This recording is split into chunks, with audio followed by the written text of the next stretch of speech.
je vais faire en sorte de vous donner un maximum de choses que je sais sur ce que je vais vous raconter ce soir, c'est-à-dire comment vous pourriez devenir ou comment vous êtes déjà et comment vous pourriez progresser pour devenir davantage un conférencier remarquable et mémorable. Alors pourquoi j'utilise ces termes tout d'abord? La grande majorité d'entre nous, je pense que si nous intéressons, si vous vous intéressez à la conférence, vous avez une idée du fait que vous devriez être remarquable. Et vous avez peut-être aussi une compréhension de pourquoi vous devriez être mémorable. La seule chose, c'est que des fois, on ne distingue pas les deux mots. Il y a des gens qui font en sorte d'être mémorables à leur entrée, mais pas à leur sortie. Alors, le plus important, c'est d'être mémorable à la sortie. De ce que les gens se rappellent plusieurs jours après ce que vous avez dit et pourquoi vous l'avez dit, comment ça va changer des choses, qu'est-ce qu'ils vont pouvoir mettre en œuvre. Donc ça, c'est une partie des choses dont on va discuter ce soir, c'est comment on fait pour être mémorable. Et enfin, pour l'avoir vécu un certain nombre de fois, j'ai fait beaucoup de conventions en France et à l'étranger, où je voyais entre 10, 20 conférenciers par jour, pendant plusieurs jours, et je me posais toujours la question de ceux qui m'avaient marqué 3 jours après. Donc je prenais des notes, et 3 jours après, certains, j'étais obligé de relire pour même me rappeler que je les avais vus. Comme quand on a vu beaucoup de films, quels sont les films qui nous marquent? Et évidemment que ça peut être lié à votre histoire, ça peut être lié à ce que je vis, mais ça peut être aussi lié à la construction. Ça peut être lié à comment nous avons construit les choses pour qu'elles soient mémorables. Donc, je vous parlerai de ça. Et puis, je reviens sur la notion de remarquable. Remarquable, c'est pour moi une entrée. Qu'est-ce qui fait qu'on vous remarque? Et remarquer, ce n'est pas pour autant faire n'importe quoi pour être remarqué. Donc, il va falloir que ce soit aussi adapté, cohérent à votre discours, à votre plan, je dirais, à la fois de branding, si c'est quelque chose de cet ordre-là, de lier à la manière dont votre marque, si votre nom est déjà une marque, ou si votre concept ou vos idées sont une marque, si vous voulez davantage que les gens vous retiennent, parce que la majorité d'entre nous, on veut être entendu, on veut être écouté, entendu, et puis on voudrait que les gens fassent quelque chose après nos conférences ou après nos prises de parole. Eh bien, comment vous allez donc avoir de l'impact dans votre conférence? Donc ça, c'est les sujets que moi j'aimerais traiter ce soir, et puis pas mal d'autres choses. Mais je vais commencer tout simplement par ça. Je me suis posé la question de, en fait, comment je fais pour écrire? Comment je fais pour écrire ce que moi j'appellerais une bonne conférence? Comment je fais pour que, en fait, les gens, quel que soit mon état interne, quelle que soit je dirais, ma capacité sur scène, fait en sorte que même si je vous donnais à lire ma conférence, vous l'aimeriez. Ça, c'est une construction et ça se construit comme un scénario. Et le danger, c'est de ne pas comprendre que je dois scénariser. Donc la première chose, c'est dans un contexte qui est particulier, le nôtre actuellement, là, qu'est-ce qui fait qu'en fait, en tant que conférencier maintenant, vous allez sortir du lot? Ou on va continuer à vous appeler? Ou bien, tout simplement, on va s'intéresser à vous alors qu'il y a un climat anxiogène, que beaucoup de conférenciers se posent la question de comment ils vont continuer à vendre, comment ils vont fonctionner, en tout cas pour les 6 prochains mois ou les 12 prochains mois. Qu'est-ce qu'il faudrait que je change? Est-ce que je dois passer dans un format e-conférence, dans du e-learning ou dans du webinaire? Est-ce que je dois avoir préenregistré des séquences? Est-ce que je dois mettre du sketch note? Est-ce que je dois mettre du contenu un peu différent? Est-ce que je ne vends pas la même chose dans ma conférence? Enfin, toutes ces questions, on peut se les poser. Mais la première chose pour moi, c'est est-ce que je prends conscience du privilège que j'ai d'être sur scène, d'être écouté là maintenant? Est-ce que je peux prendre conscience que j'ai une chance énorme d'être un leader d'opinion et que ce leader d'opinion va pouvoir être entendu? Donc, j'ai un devoir de faire en sorte qu'il soit entendable, qu'il soit mémorisable, qu'il soit remarquable. C'est de ça dont j'ai envie de vous parler. Alors, pour faire simple, pour ma part, je me suis aperçu qu'il y a 5 grandes étapes, en tout cas, ces 5 grandes étapes que moi j'utilise, je vous les propose. J'en ai inventé une partie, d'autres que j'ai pompées à droite à gauche, d'autres à la suite de mes lectures. J'ai trouvé des systèmes, j'ai trouvé qu'il y a des gens qui ont écrit déjà sur comment on doit écrire une conférence, donc je me suis inspiré aussi de ces auteurs pour écrire mes propres conférences. J'ai d'autres écrits, j'ai écrit des livres. Donc tout ça, ça m'a servi dans l'apprentissage. Mais le premier point, qui paraît assez évident, c'est que si vous voulez progresser là-dedans, il va falloir que vous ayez une bonne conférence. Certains diront une conférence béton, une conférence exceptionnelle. Oui, c'est évident, mais comment on fait pour construire ça? Comment on fait pour qu'elle soit effectivement exceptionnelle, qu'on s'en rappelle longtemps après, que vous puissiez avoir un impact durable? Alors pour moi, c'est la première chose que je fais. Je suis un créatif, donc je n'ai pas de difficulté à avoir des idées. Mais je vais faire comme si j'en avais. La première chose, c'est que je fais foisonner. Exactement comme dans le processus de quand je soulève de la terre, eh bien, la surface à l'extérieur va être supérieure à la surface intérieure, c'est-à-dire que la terre foisonne. Et le but, c'est de faire venir d'autres idées, ne pas prendre une seule veine, prendre des idées, prendre des idées, prendre des idées. Donc, je cherche à faire foisonner sur un thème que j'ai décidé d'écrire. Je ne sais pas, là, j'ai mis un arbre derrière moi, admettons, je veux écrire sur la nature. Eh bien, qu'est-ce que je pourrais dire? Et je ne me contrains pas, je fais un exercice de foisonnement. Et donc, dans ce processus-là, je peux écrire, écrire, écrire, écrire, sans chercher à mettre des phrases, juste à mettre des idées. Le but, c'est de faire naître des idées et une idée en amenant une autre. Évidemment, comme dans un processus de brainstorming, je note, mais je ne porte pas de jugement. J'essaie juste d'être dans le processus de foisonnement. Quand je l'ai fait une fois, je le refais une deuxième fois. C'est-à-dire que la deuxième fois, je repars à zéro. Je ne repars pas avec mes notes. Je les laisse de côté. Je fais ce processus 3 fois. Au bout de 3 fois, j'ai à peu près 250 idées autour du sujet. Alors des fois, dans les 250, il y a et ça se recoupe. Je n'ai pas 250 thèmes, mais j'ai 250 idées qui peuvent des petites branches ou des grands troncs, ou bien des grosses branches, ou bien des feuilles, si je reprends la métaphore de l'arbre. Et donc, dans ce foisonnement, ensuite, j'ai plus qu'à faire une chose, c'est commencer à trier.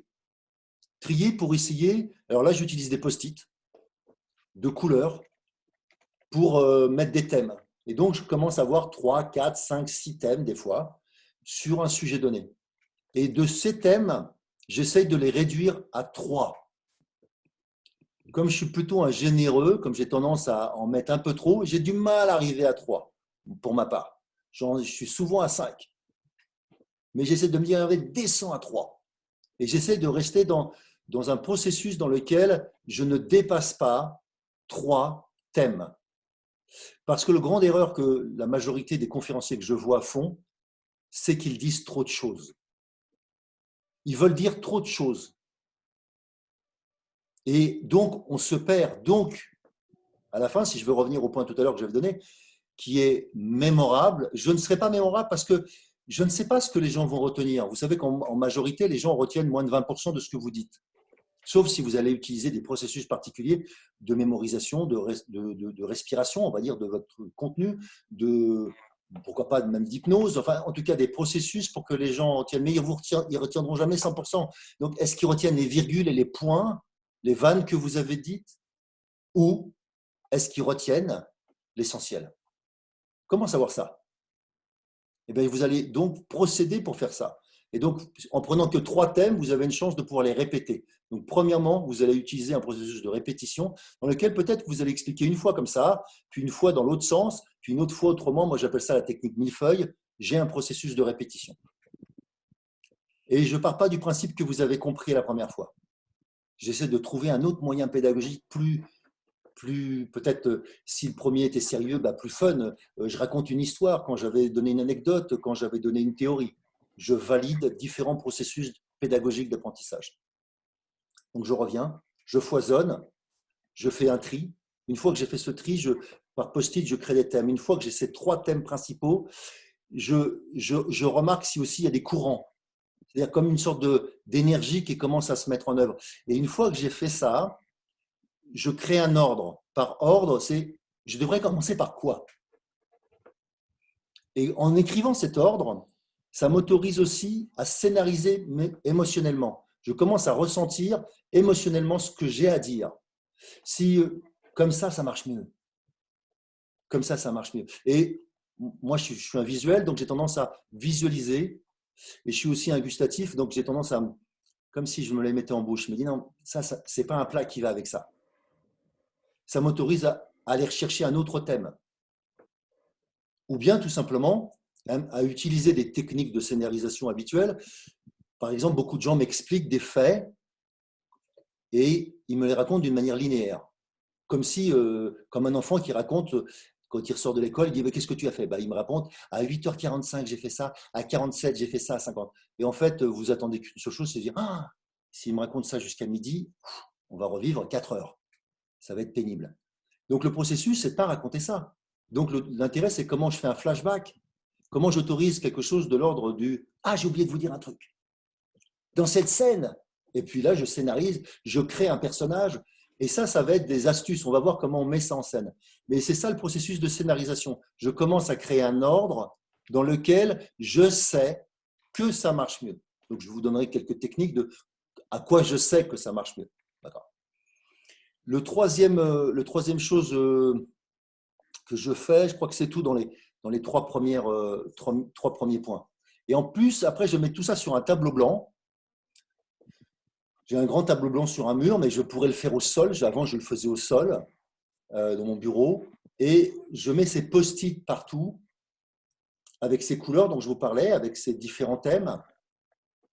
Et j'essaye de voir si les couleurs émotionnelles que j'ai mis fonctionnent entre elles. Par exemple, je vous fais un basique, mais si j'étais dans un film d'action, il n'y a que de l'action, ça fatigue. S'il y a un film de romance, ils font que s'embrasser, bon, peut-être que j'ai envie de voir autre chose. Donc, il faut que je crée des personnages. Donc, c'est là que le storytelling va être essentiel. Et donc, je vais storyteller, si vous m'autorisez le terme, certaines parties. Et soit j'utilise ma propre histoire, ma propre expérience. Voilà, est-ce qu'elle est riche? Est-ce qu'elle est riche d'enseignements? Ou je vais utiliser des anecdotes. Moi, je suis conteur, alors je raconte aussi des histoires. Donc, je vais utiliser des contes. Pour certains d'entre vous, vous pourrez juste utiliser aussi des études, puisque vous avez des contenus avec des études. Pour d'autres, je ne sais pas, il y a des statistiques. En tout cas, tout ça vont faire partie de vos contenus. Et donc, je vais définir de l'argumentation comme quelque chose d'assez structuré. Qu'est-ce que je suis en train de dire? À quel moment je suis en train de le dire? Et au fur et à mesure que je construis cette structure, je commence maintenant à me dire, comme dans un relais, comment je fais les liens. Et les liens, ce sont vos effets. Un effet, c'est par exemple de faire semblant de réfléchir. Alors, quand je vous dis ça, en même temps, je suis en train de me poser la question, et en fait, je ne me pose pas la question, c'est déjà scénarisé, je sais déjà que je vais faire ça. Donc, c'est une astuce que j'ai de comédien, de mise en scène de mon idée. Mais ça peut être tout simplement aussi de mettre une anecdote, de mettre à ce moment-là une slide, enfin une diapositive, une photo, quelque chose qui fait passer d'une idée à une autre. Peut-être une blague, peut-être une petite vidéo, peut-être une musique, je ne sais pas. En tout cas, il faut trouver des effets pour faire des liens. Et le danger, c'est de vouloir tout dire. Exactement comme dans un film, il y a des ellipses par moments qui sont intéressantes. Il y a des astuces. Par exemple, je vous donne un effet que j'utilise souvent dans mes conférences. Je vais dire dès le départ, j'ai 4 points. Et je voudrais vraiment que vous reteniez les 4 points, mais je vais en citer que 3. Immanquablement, quand j'arrive aux questions-réponses, c'est le 4e point, c'est quoi, Hervé? Et je veux juste ça. Je veux juste qu'il soit super attentif, que dans la tête, il s'est dit plusieurs fois, j'ai dû rater un point. Et je pose la question, et souvent je la réponds, je dis merci de me l'avoir posé parce que j'avais vraiment besoin de vous le dire, le 4e point c'est ça, et effectivement je le donne, ou bien il n'y en a pas. Et je dis il n'y en avait pas, c'était juste pour être sûr, je me suis amusé avec vous, merci monsieur, et j'espère que vous accepterez que j'ai utilisé ce stratagème pour augmenter votre attention. Et je vais jusqu'à dire ça. Donc ce que je suis en train de vous dire, c'est qu'il y a plein de techniques possibles, l'intérêt c'est de savoir les doser, de vous amuser, est-ce que vous êtes à l'aise avec ce que je viens de dire? Peut-être pas.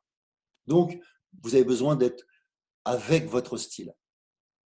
Donc, je finis sur le 5e point qui est toujours, on est dans la première étape de l'écriture de la conférence. Eh bien, je commence à visualiser, je mets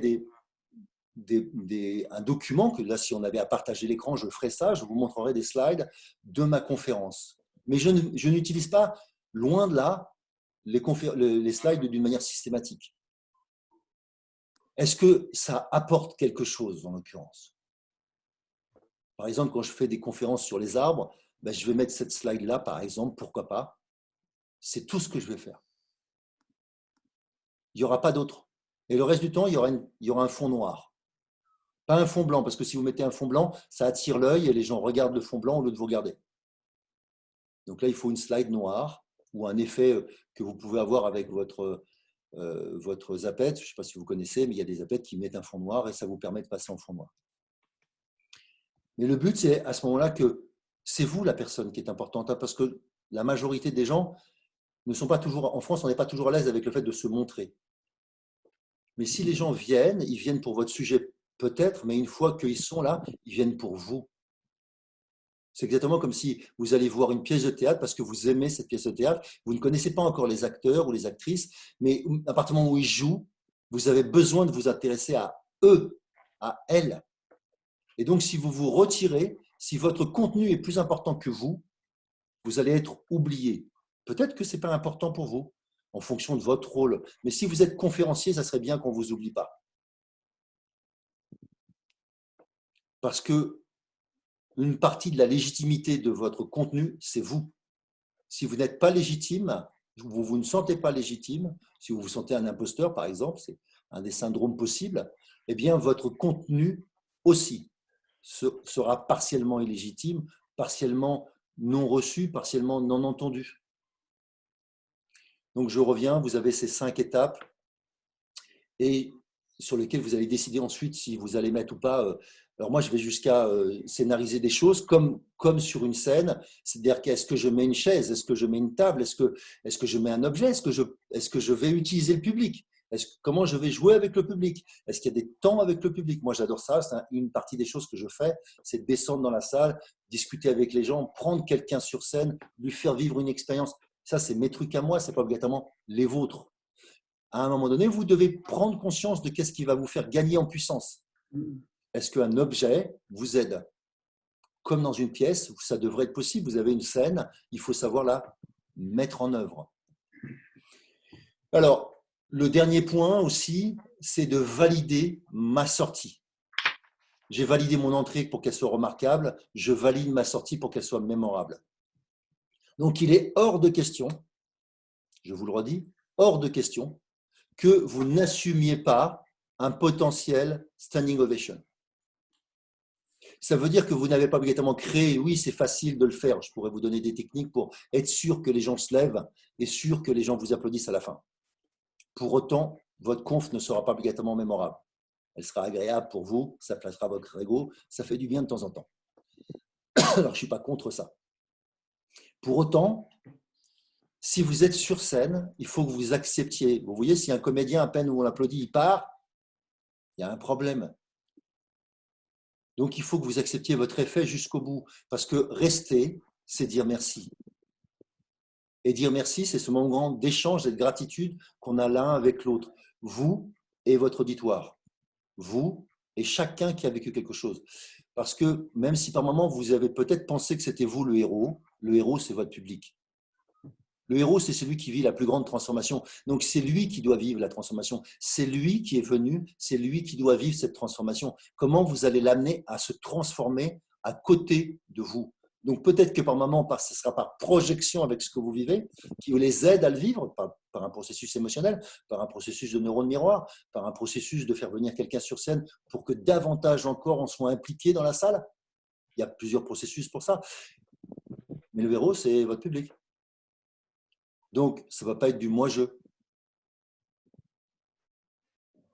Et si c'est du moi-je, il doit y avoir une posture d'humilité pour que l'autre rentre dedans. Si vous êtes que le sachant, vous allez être fatigant. Hein. Je l'ai été, j'ai fait ces erreurs, donc je vous déconseille de les faire. Après, vous faites ce que vous pouvez. Je reprends. Donc ça, c'est les 5 premières étapes dans l'écriture. Okay. Une fois que j'ai avancé dans mon écriture, je vous disais qu'il y avait 5 étapes pour devenir ce conférencier. La première étape, on a juste fait la première, c'était la plus longue pour moi parce que je voulais vraiment vous donner du fond là-dessus. La deuxième étape qui est pour moi fondamentale, je n'ai pas le temps de voir tous les trucs avec vous, mais la deuxième, c'est trouver votre style. Et ça, c'est vraiment pas la truc la plus évidente. Je me suis aperçu que beaucoup de conférenciers n'ont pas de style. Demain matin, ils font ça. Après-demain matin, ils font encore autre chose. Ils n'ont pas de style. On ne sait pas comment les cataloguer. On ne sait pas quoi dire d'eux. Donc, en conséquence, pour se marketer, ça va devenir difficile. Il faut qu'il soit associé à un style. Trouver son style, c'est trouver cette authenticité intérieure qui va vous donner la puissance de faire quelque chose. Et pour moi, ça, c'est un point important. J'aimerais d'ailleurs que tous ceux qui ont un style, vous m'écriviez comme ça dans le chat, j'irai regarder tout à l'heure, tous les trucs top que vous avez trouvés sur vous. Qu'est-ce que vous diriez de vous? C'est quoi votre style? Par exemple, quel type d'humour j'ai? Comment je me présente sur scène? Est-ce que comment je suis habillé? Est-ce que je suis habillé comme ça? Est-ce que je viens avec un style particulier? Et est-ce que ce style me convient? Donc, il y a beaucoup de gens, moi, que je vois passer parce que je forme depuis assez longtemps maintenant des conférenciers. J'aide des conférenciers à devenir meilleurs.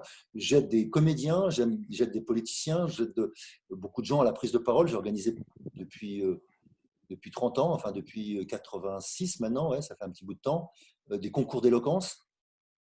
Et donc, j'ai aidé des gens à être sur scène. Et j'ai vu à quel point certains ne sont pas clairs avec leur style. Ils ne savent pas leur puissance. C'est un peu comme une comédienne ou un comédien qui vient sur scène et dès le départ, waouh, super, voilà, il y a quelque chose qui se produit. Bah, si cette personne ne sait pas, c'est dommage. Elle n'utilise pas son atout. Si votre truc, c'est votre voix, vous avez une voix, vous savez l'utiliser, c'est dommage si vous ne savez pas l'utiliser. Si maintenant votre truc, c'est les histoires, votre truc, c'est les constructions, vous avez des trucs alambiqués, mais on est dedans à chaque fois, on se fait avoir. Je ne sais pas. Si c'est ça, vous devriez le savoir. Donc, trouvez votre style. Ça peut être dans l'écriture, ça peut être dans la mise en scène, ça peut être sur la scène, ça peut être dans l'humour, ça peut être dans le jeu, ça peut être dans la manière dont vous jouez avec le public, ça peut être beaucoup de choses.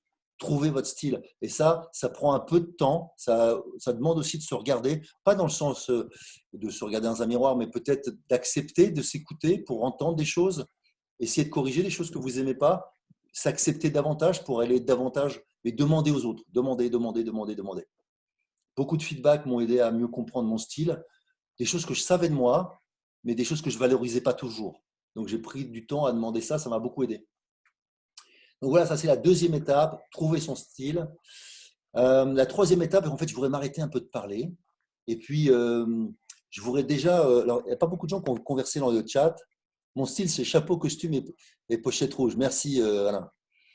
Moi, dans mes styles, souvent, j'utilise le gilet, j'utilise pas le costume complet, et en fonction du sujet, j'utilise des ustensiles. Donc, je m'amuse avec ça. J'utilise beaucoup la salle, je raconte beaucoup d'histoires. Et vous, c'est quoi? Je veux bien vous lire là.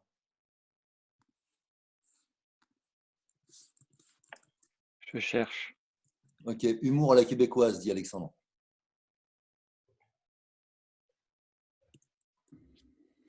Impro, cynisme, punk, dit Théo, d'accord.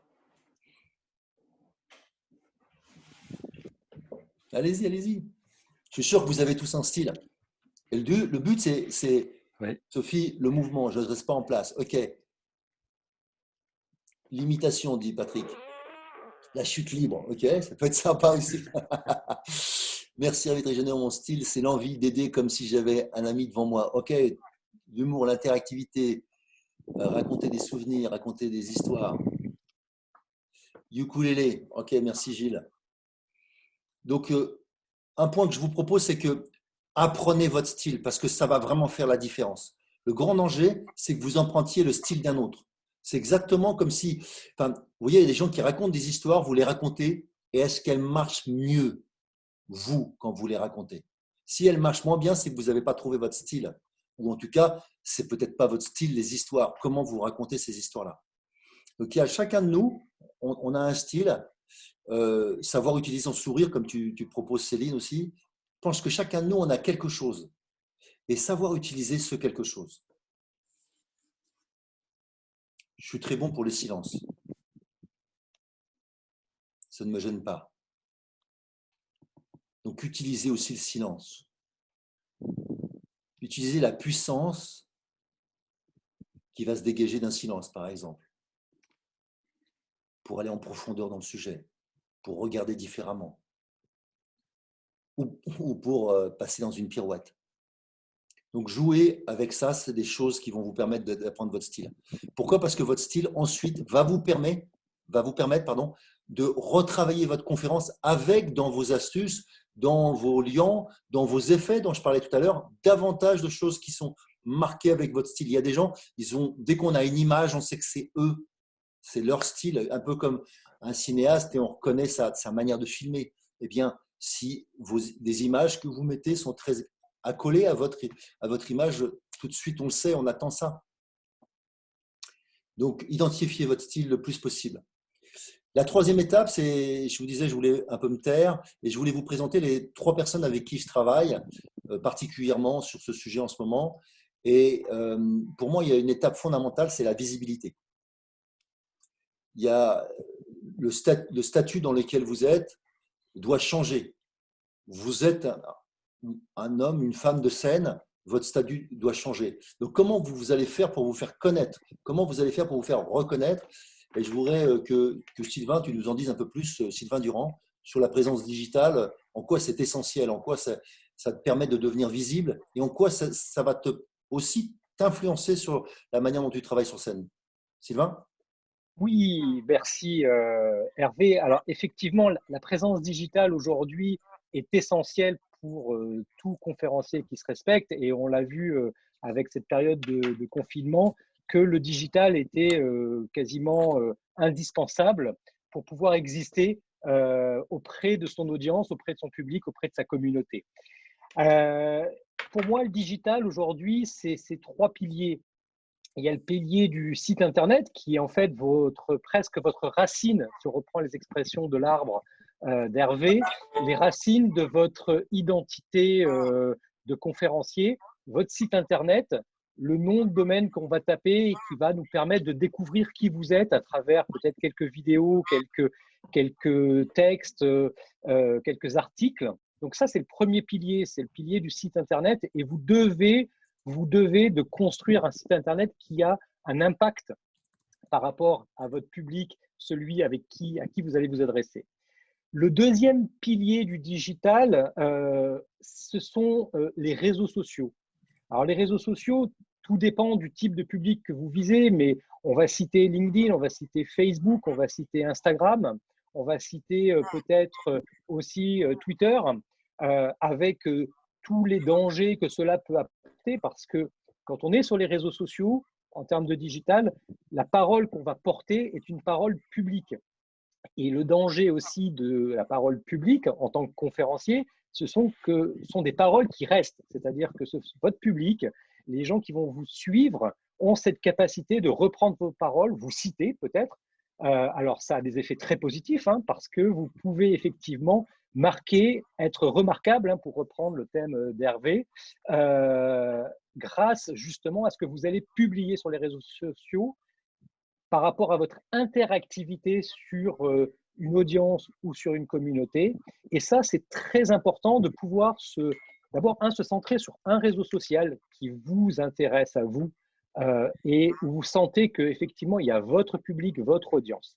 Et après, vous pouvez, autour de ça, construire une stratégie sur les réseaux sociaux avec des réseaux secondaires. Alors, si votre réseau prioritaire, par exemple, le pilier, c'est LinkedIn, par exemple, eh bien, vous allez utiliser aussi Facebook, Twitter, Instagram pour réunir votre audience, votre public, votre communauté autour de LinkedIn. Mais on peut faire le même exercice si effectivement Facebook est votre réseau pilier. Donc, premier point, vous avez déjà votre site Internet. Le site Internet, c'est votre racine. Les réseaux sociaux sont extrêmement importants pour porter votre parole. Et encore une fois, je vous mets vraiment en garde parce que c'est une façon de porter une parole publique qui peut être très positive, mais aussi qui, parfois, peut se retourner contre vous. Donc, ayez cette image, ayez cette posture. Et justement, pour reprendre un petit peu le discours de Hervé, il faut effectivement se trouver un style. Et c'est ce style-là que vous allez véhiculer sur les réseaux sociaux. Il y a un troisième pilier de votre présence digitale qu'on oublie un petit peu parce qu'on a beaucoup été spammé pendant plusieurs années et que l'email est considéré aujourd'hui un petit peu ringard par rapport à tous ces outils de communication que sont les réseaux sociaux. Mais je vous engage fortement à pouvoir avoir une présence digitale dans laquelle vous intégriez l'emailing, ce qu'on appelle l'emailing, les newsletters. Pourquoi? Pour deux raisons. La première, c'est que ça va vous permettre de conserver votre audience dans, par exemple, un fichier, dans une plateforme, et de pouvoir communiquer avec eux en one-to-one, donc individuellement. Et ça, c'est extrêmement important. Et puis, le deuxième aspect du emailing, c'est que ça vous rend, en termes de communication, non pas dépendant de toutes les plateformes GAFA, type Facebook, Instagram ou LinkedIn, mais justement de vous affranchir en fait des règles de communication qui parfois sont un petit peu trop lissées, où effectivement on se perd un petit peu. Et ce troisième pilier qui est un petit peu méconnu pour la plupart des gens qui se lancent dans le digital, c'est extrêmement important. Il suffit d'avoir effectivement une mailing list avec peut-être 200, 300. Regardez, Hervé, aujourd'hui, il a réussi à vous réunir avec énormément d'emails qu'il avait de son réseau. Et c'est grâce justement à cette liste-là qu'il a pu tous aujourd'hui nous réunir.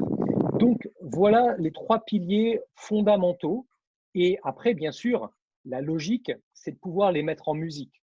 C'est-à-dire de pouvoir, à travers votre site Internet, récolter des contacts que vous allez garder comme un trésor dans un coffre presque, un coffre numérique des contacts email, et puis les réseaux sociaux sur lesquels vous allez porter votre parole. Mais tout ce que je suis en train de vous raconter, ces trois piliers-là, n'ont de sens que si vous avez du contenu, si vous avez des choses à dire. Et comment les dire aussi sur un plan éditorial, sur un plan d'identité visuelle. Et pour ça, il faut aussi que vous ayez un spécialiste, pas seulement de la stratégie digitale, mais également du contenu. Et je voudrais passer la parole à Théo qui est avec nous et qui, lui, dans le branding, est très, très puissant dans justement quel contenu vous devez apporter à vos trois piliers que sont le site Internet, la campagne d'emailing et vos réseaux sociaux. Donc, je te donne la parole, Théo, pour nous parler un petit peu du contenu, de ce qu'on peut véhiculer à travers le digital. Super, merci Sylvain. Je vais vous poser une question. C'est quoi la différence entre une glace à la pistache et une glace à la vanille? Vous pouvez marquer dans le chat, hein, on va regarder un petit peu vos réponses. Et pendant que je vais regarder vos réponses, je vais vous raconter une petite histoire. Il y a quelques années, j'ai un cabinet de coaching. Je reçois un monsieur, j'étais habillé comme ça, donc t-shirt avec bras apparents, muscles et tatouages visibles. Et comme j'ai un style un peu punk, au bout de 5 minutes, il était assis en face de moi et on jouait à je te tiens, tu me tiens, pas la barbichette. À la fin de la séance, je lui demande comment ça s'est passé, si tout va bien pour reprendre la voiture. Il me dit, vous inquiétez pas, j'ai pas besoin de voiture, moi j'ai un chauffeur. Dans ma tête, c'est encore un qui se la raconte et qui est venu en Uber. Pas du tout. J'avais en face de moi un patron du CAC 40 et je ne savais pas du tout qui c'était. Je n'avais jamais vu sa tête parce que je m'en fous, je ne suis pas trop dans le star system. Je lui ai quand même posé une question un peu qui me tournait dans la tête. Je lui ai demandé pourquoi tu es venu me voir moi plutôt que un coach comme on en voit partout à Paris. Vous savez qu'à Paris, il y a autant de coachs que de comédiens qui aimeraient devenir comédiens qu'il y a de consultants. Hein. On est dans un endroit quand même où il y a un secteur concurrentiel très fort. Eh bien, il m'a donné une réponse qui est la réponse à la question que je vous ai posée tout à l'heure. En fait, il m'a dit, je viens te voir toi parce que tu es différent. Alors, la réponse, effectivement, à la question, c'est quoi la différence entre une glace à la vanille et une glace à la pistache? C'est la suivante. Une glace à la pistache, c'est dégueulasse pour à peu près 50% de la population. Alors qu'une glace à la vanille, tout le monde aime bien ça. Et en gros, c'est le problème du conférencier. Le conférencier, c'est une personne qui va parler d'un sujet et des sujets, parce que nos clients, c'est toujours les mêmes, hein, c'est l'entreprise. Le sujet, il n'y en a pas des milliards. Leadership, motivation, engagement, confiance, il n'y en a pas des milliards. Audace, alors celui-là, je l'adore parce qu'il y a beaucoup de gens qui se positionnent là-dessus. Et si on est un conférencier glace à la vanille, eh bien, c'est un peu comme si je vais chez Monoprix, je vais avoir 25 références de glace à la vanille et tout le monde va dire « ouais, c'est pas mal ». Et il y a la glace à la vanille qui va ressortir. En général, sur l'audace, on en a un qui ressort. Et tout le reste, eh bien, ils vont se partager le reste de la longue traîne, ce qu'on appelle la longue traîne, c'est-à-dire très peu finalement du marché. La clé, c'est de devenir une glace à la pistache. C'est de devenir clivant, justement. Parce qu'il y a des gens qui ne vont pas vous acheter, vous, en gros, ils ne vont pas vous apprécier votre style. Mais tant mieux, ce n'est pas avec eux que vous avez envie de travailler. Et puis, il y en a d'autres qui vont se battre pour aller chercher cette glace à la pistache parce qu'ils adorent cette glace à la pistache. Alors que sur la vanille, ouais, ils aiment bien, comme tout le monde, on aime bien la vanille, mais on aime ça mollement. Eh bien, je veux que vous deveniez ces glaces à la pistache. Je veux que vous incarniez vraiment votre propre marque. On n'est pas dans le cas d'une entreprise où on crée un produit, on est dans le cas où vous êtes votre propre produit. Et aujourd'hui, à moins d'avoir un parcours absolument incroyable, exceptionnel, Hervé, on connaît par exemple un ancien commandant du GIGN qui est parti dans un avion, zigouiller tout le monde, qui a sauvé tous les otages. Oui, ça c'est un parcours incroyable. Il y en a un sur Terre qui est capable de faire des conférences sur l'engagement avec ce parcours. Mais peut-être que vous aussi, sans avoir à détourner un avion, vous avez des choses à raconter. Le problème, c'est que vous n'allez pas être visible par vos prospects. Alors, comment devenir visible? Comment mettre en avant, en gros, votre singularité? C'est justement toute la clé du branding.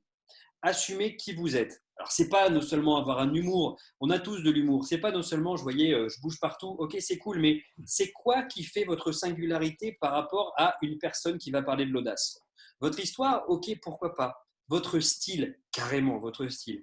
Une fois que vous avez trouvé cette singularité, une fois que vous avez su, en gros, identitairement qui vous êtes, ce style doit être porté dans votre voix, dans une conférence, à travers un message qui va être fort. Mais avant même d'être porté dans un message, dans une conférence, il va falloir que vous soyez vu. Alors Sylvain nous a dit, effectivement, on a des plateformes sur lesquelles on doit être vu. Eh bien, l'idée, c'est d'adapter aussi son style à la personne qui va lire ce que vous allez publier sur cette plateforme. Encore une fois, vous allez être aussi clivant sur ces plateformes. Et ça, il y a différentes techniques, notamment le copywriting, qui va expliquer justement comment être attirant dans votre communication. Si, par exemple, vous voulez créer un post sur la prise de parole en public, bien mollement, vous allez devenir dans le style glace à la vanille. Timidement, vous allez mettre comment prendre la parole en public. Et vous allez retrouver noyé au milieu de centaines d'articles qui expliquent comment prendre la parole en public. Alors que si vous commencez à segmenter votre style, alors moi j'ai un style d'humour très merdique. Donc par exemple, si j'utilise mon style, je vais dire comment utiliser ces trois techniques simples et efficaces pour prendre la parole en public, même si vous êtes un branquignol. On va repérer l'humour, on va voir l'exclusion des personnes à qui ce contexte, ce message n'est pas adressé. Et tout de suite, ça va attirer les gens qui vont se dire « Ah oui, là, ça m'intéresse. » Parce qu'il y a de l'humour, parce qu'effectivement, je fais partie du segment que la personne veut toucher ici. Donc, comment aligner son style avec le segment que l'on veut toucher? Bien ça s'apprend, ça se découvre. C'est ce qu'on appelle le copywriting, aligné avec son branding. Et c'est ce qui permet justement aujourd'hui, dans l'infobésité qu'on peut trouver un petit peu partout sur les réseaux, etc., de devenir unique. Moi, j'ai un thème de conférence qui est, mon Dieu, mais très classique. Et pourtant, on va devenir sensible à ce que je propose simplement parce que j'assume ce style quand je suis devant les gens. Le propos, il est simple. Le propos, c'est du management. Moi. Donc, on n'a rien à réinventer dans le management depuis une centaine d'années. En revanche, la manière avec laquelle on va le dire, effectivement, c'est comme disait Hervé, ça va bousculer, ça va impacter et on va se souvenir non seulement de ce qu'on raconte, mais du gars qui l'a raconté. Et ça va continuer à faire des petits. Et ça, c'est aussi ce qu'on veut quand on communique sur les réseaux. Donc, c'est une façon très puissante de développer son style, d'assumer son style et de segmenter sa communication en fonction des personnes qu'on a en face de nous. Mais on a une autre façon de faire aussi. Le conférencier aujourd'hui qui marche, ça c'est sûr, c'est le conférencier qui a une parole qui porte à travers des écrits. On le voit, nous, on va communiquer sur les réseaux sociaux, mais les écrits dans un bouquin, c'est aussi super important. Et pareil, si vous faites un bouquin à l'eau tiède, c'est-à-dire, on va parler d'optimisme, comme tout le monde parle d'optimisme, vous serez le 10e bouquin d'optimisme à la FNAC, donc on ne vous trouvera pas. Et je pense qu'ici, pour se mettre en place sur la stratégie bouquin, on a Folco qui va nous en parler, mais encore une fois, assumez votre côté glace à la pistache. D'ailleurs, il a un prénom glace à la pistache, c'est Folco. Super, oui, exactement, tout à fait. Merci, merci Théo, superbe introduction. Je vais vous poser aussi une question. Qui parmi vous, j'aimerais bien voir aussi dans le chat, qui déjà a écrit un livre et qui aimerait en écrire un pour avoir vos réponses. Donc, ça m'intéresserait. Je pense qu'il va y avoir beaucoup de réponses, soit de personnes qui ont déjà écrit un livre, soit de personnes qui ont envie d'écrire un livre, soit de personnes qui sont en train d'écrire un livre. C'est un peu le rêve aussi de beaucoup de personnes. Ensuite, après, la problématique, c'est effectivement d'arriver au bout et d'arriver au bout de son projet, parce qu'il y a beaucoup des livres qui sont en cours d'écriture, mais qui restent souvent dans les tiroirs. Et j'aimerais justement vous donner quelques clés par rapport à ça pour aussi vous sensibiliser et vous donner un petit peu, en tout cas, ma vision de ce que peut être, ce que j'appelle un peu un style d'écriture de livre un peu de nouvelle génération qui va venir aussi servir donc, votre propos en tant que conférencier. La première des choses à savoir, c'est qu'il y a des conférenciers qui ont écrit un livre et il y a des conférenciers qui n'ont pas écrit un livre. Il faut savoir qu'en termes de communication, dans tous vos efforts de communication, même dans vos efforts commerciaux, en avant-vente, le fait que vous ayez écrit un livre et publié un livre va forcément vous crédibiliser par rapport à vos interlocuteurs. Le fait que ce livre soit écrit, qu'il soit terminé, qu'il soit disponible en librairie, et je vais vous montrer comment, en tout cas aujourd'hui, les choses ont beaucoup évolué de ce côté-là, va faire la différence. Donc ça, c'est le premier point déjà. Donc, le fait déjà d'avoir écrit et publié va déjà vous mettre déjà un cran au-dessus, il va vous crédibiliser. Deuxième point, c'est que aussi un livre, c'est un moyen aussi pour vous de poursuivre le dialogue aussi avec donc les personnes qui vont participer à vos conférences. Donc, c'est une invitation déjà à vous connaître et ensuite de poursuivre le dialogue avec les participants de votre conférence. Le troisième point, c'est qu'aujourd'hui, à l'heure de l'infobésité, il faut savoir qu'aujourd'hui, le temps moyen qu'on accorde aujourd'hui aux médias sociaux, aux réseaux sociaux est très limité. Un livre, c'est une immersion qui est complète. Donc, vous offrez finalement à votre public l'occasion de passer 1, 2, 3 heures avec vous, de stimuler son imagination.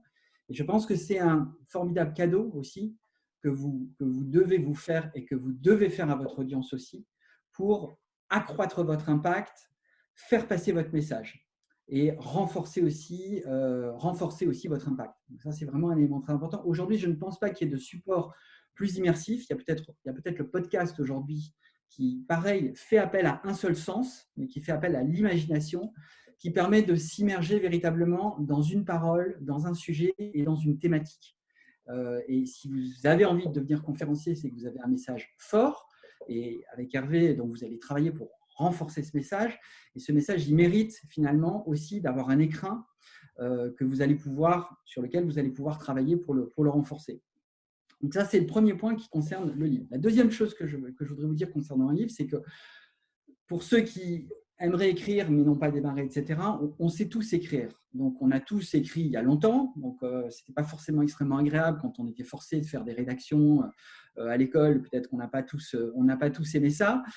Mais on est tous câblés, je dirais, pour écrire. Donc, la problématique, simplement, c'est de se mettre en mouvement, d'acquérir une habitude d'écriture et puis de se décrasser. Et pour ça, il y a des exercices, il y a des techniques créatives. Mais aujourd'hui, on a tous cette capacité d'écrire et de pouvoir donc traduire finalement en écrit ce qu'on a en tête. La troisième chose que je voudrais vous dire, c'est que votre livre n'a pas à faire 300 ou 400 pages. Donc, et ça, c'est un élément qui est important aussi en termes d'impact. On le voit aujourd'hui, malheureusement, on est submergé d'informations et il y a des livres qui font 100 pages et qui sont vendus à des millions d'exemplaires dans le monde. Ce qui est important, c'est, encore une fois, l'expérience que vous allez offrir à vos lecteurs, la transformation finalement que vous allez leur faire vivre dans le prolongement de votre conférence ou de manière préliminaire par rapport à votre conférence. C'est ça qui est très important, c'est le thème, la transformation, la parole que vous allez porter. Et si ça tient sur 100 pages, c'est très bien, c'est très impactant. Ce qui est important, c'est que vous racontiez une histoire et que vous meniez votre lecteur de bout en bout. Chaque livre, c'est une histoire, c'est une invitation au voyage Et c'est une transformation que va avoir avec le lecteur. Et c'est pour ça que c'est dans le droit prolongement, finalement, aussi d'une expérience qu'on peut vivre sur scène. L'expérience sera différente, puisqu'il y a des sens qui seront moins sollicités. Mais ceci dit, vous allez offrir aussi une expérience de transformation. Et donc ça, c'est vraiment très important aussi d'avoir ça en tête, parce que parfois, écrire un livre, le sortir, ça peut être une montagne, mais le plus important véritablement, c'est la clarté de votre propos, l'expérience que vous allez proposer et l'histoire surtout que vous allez vous raconter. Je ne sais pas si c'était Théo ou Sylvain qui disait, effectivement, c'est à propos de vous, mais c'est surtout à propos de votre lecteur, qui est le héros et auquel vous allez faire vivre une expérience. Ça, c'est vraiment très important. Je voudrais conclure sur un dernier point qui est la diffusion. Et là aussi, qui est très important parce que depuis quelques années, on a un véritable bouleversement, en tout cas, sur le marché de l'édition. Il y a encore quelques années, il y avait un gardien du temple qui était la maison d'édition. C'était la maison d'édition qui disait, ben voilà, ça passe, ça passe pas, voilà, et qui était le passage obligé pour vous permettre d'aller toucher un public. Donc, de mettre votre livre en librairie. Vous aviez d'autres solutions qui étaient ce qu'on appelle l'édition à compte d'auteur, mais il fallait aller trouver un imprimeur, peut-être s'engager sur des quantités, donc 200, 300, 400 exemplaires, et vous deviez faire la tournée, peut-être des librairies pour qu'elles acceptent de prendre votre livre. Donc, depuis maintenant une dizaine d'années, il y a de nouvelles manières finalement pour un professionnel de se doter finalement d'un livre et en même temps de toucher son public. C'est ce qu'on appelle l'auto-publication ou l'auto-édition, donc avec des services tels que Amazon, Kindle Direct Publishing ou Books on Demand, et qui sont des services véritablement révolutionnaires parce qu'ils permettent de faire deux choses. La première, c'est qu'ils vous permettent d'avoir accès donc, à des réseaux de librairies. Donc, ça veut dire que votre livre, quand vous êtes sur ces services, est directement disponible en librairie. Donc, il est commandable en librairie, déjà. Ça, c'est le premier point.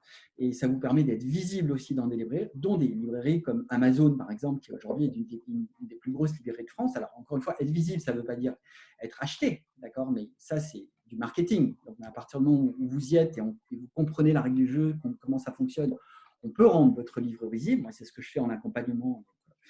On travaille justement à comprendre comment fonctionnent ces librairies pour rendre votre livre visible. Ça, c'est le premier point. Et le deuxième, c'est que votre livre, vous pouvez le diffuser dans ces librairies, mais vous pouvez aussi le commander et en disposer comme vous voulez, d'accord, en autopublication, pour distribution, en avant-vente ou en sortie de conférence ou autre. Et ceci avec un rendu qui est vraiment absolument professionnel et sans avoir aucun stock. Vous n'avez aucun stock quand vous utilisez ces services. Donc, en fait, vous pouvez véritablement vous concentrer sur l'écriture, le packaging de votre livre et ensuite, après, avoir finalement cet outil supplémentaire que vous allez pouvoir diffuser et que vous allez pouvoir utiliser dans votre communication. Et ça, moi, c'est ce que j'appelle un mode de publication nouvelle génération, qui fait qu'avec ce mode de publication, vous avez un peu le meilleur des deux mondes. Vous avez la possibilité quand même d'avoir un produit physique que vous pouvez commercialiser. Et en même temps, vous avez la possibilité aussi de toucher un nouveau public en étant disponible sur les librairies en ligne. Et finalement, le livre devient finalement un moyen supplémentaire qui est au service de la diffusion de votre parole. Et le dernier point que je voudrais vous dire, c'est que les temps justement pour vous doter finalement de ce livre sont raccourcis. Quand vous travaillez avec un éditeur, vous êtes dépendant des cycles de mise en ligne des éditeurs. Ça veut dire qu'une fois que vous avez écrit votre livre, d'abord, il faut trouver un éditeur. Donc, ça peut vous prendre 3, 4, 5, 6 mois, peut-être 10 mois. Et ensuite, une fois que vous avez trouvé cet éditeur, il vous faut ensuite, après, rentrer dans le catalogue de cet éditeur. Donc, en autopublication, vous êtes complètement maître du jeu. Et quand votre livre est terminé, en quelques mois, finalement, ce livre, vous pouvez aussi le donner aux personnes qui assistent à vos conférences, le vendre aux personnes qui assistent à vos conférences, l'envoyer aux personnes ou aux entreprises chez qui vous voudriez faire des conférences. Voilà. Donc, on est sur des modes de diffusion qui sont beaucoup plus souples, beaucoup plus agiles et qui vous permettent d'acquérir aussi ce statut aussi donc d'auteur publié. Voilà ce que j'avais à vous dire sur sur la publication, l'écriture et la publication de livres. Et je vais repasser la parole à Hervé. C'est ça. Merci Folco. Merci. Donc, je reviens juste. On se fait une petite pause d'1 minute. Et juste avant, je voudrais revenir. Donc, je vous ai donné 3 étapes. Nous vous avons, je vais y arriver. Nous vous avons donné 3 étapes. Première étape, c'était créer cette conférence exceptionnelle, on va dire remarquable et mémorable. Deuxièmement, il y avait trouver son style. Troisièmement, il y avait on change de statut. On est dans une visibilité. Et les 3 personnes qui viennent de vous parler vous ont aidé à se faire connaître ou reconnaître, l'autre à faire en sorte d'avoir un produit qui est remarquable et qui est singulier. 3, nous avons la possibilité de créer un objet, un livre, qui va être associé à vos idées. Et donc, ce sont des attributs nécessaires aux leaders d'opinion d'aujourd'hui. Et je vous propose donc de bien noter où vous en êtes vous-même sur chacun de ces sujets. Là, histoire de faire une pause, histoire de mémoriser justement, je vais vous demander de chacun de vous, vous prenez ce que vous avez, si vous avez pris des notes en tout cas, regardez juste ce qui est essentiel. Quelle est l'idée que vous retenez? Quelles sont les 2-3 choses qui sont essentielles? Et sûrement pas tout ce qu'on a dit évidemment, qui vous a marqué. Peut-être qu'en plus, il y a peut-être beaucoup de choses que vous savez déjà. Mais ce n'est pas parce que vous le savez que vous le mettez en application. Donc, je vous laisse 30 secondes.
Merci de vos partages pour ceux qui partagent en plus. Alors, histoire d'être en pleine possession de vos moyens, je ne sais pas comment vous êtes assis, je ne sais pas comment vous êtes allongé, je ne sais pas dans quelle posture vous êtes quand vous m'écoutez là. Je ne vous vois pas tous. Je vois parfois des têtes, des fois je vois juste des écrans noirs avec un prénom, voire des initiales. Ce que je sais, c'est que vous avez un impact sur la manière dont vous allez mémoriser.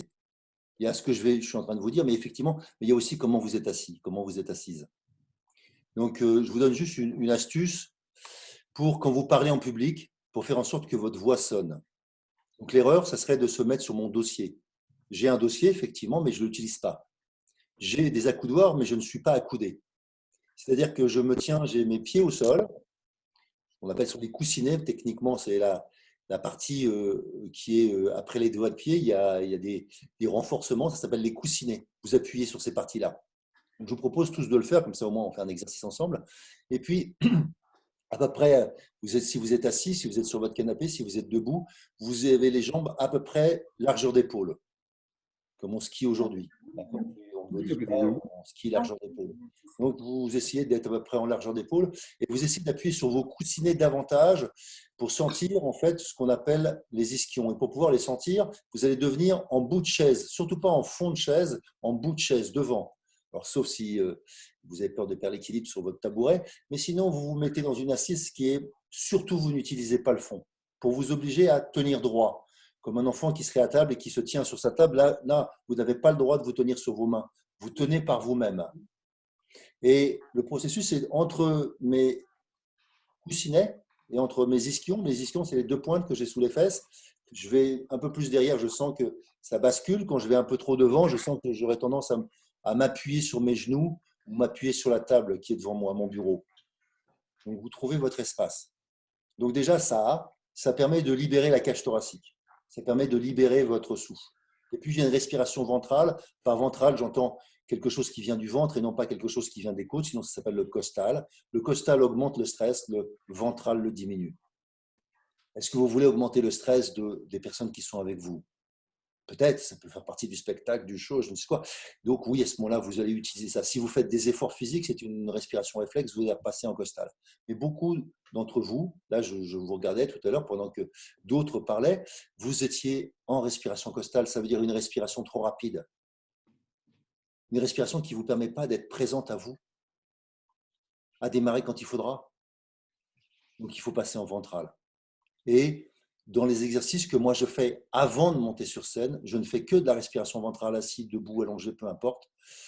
Et je vais utiliser l'expiration et l'inspiration différemment de là, comme on est en train de parler, pour travailler le souffle. Par exemple, quand je suis des fois en fond de scène, je ne peux pas, parce que j'ai déjà un micro, je ne peux pas utiliser, je ne peux pas vocaliser.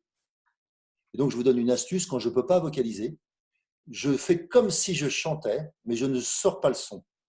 Par exemple, je ne sais pas si je chantais Dansons la Carmagnole, eh bien, je vais danser la Carmagnole sans un son, mais en utilisant cette colonne d'air.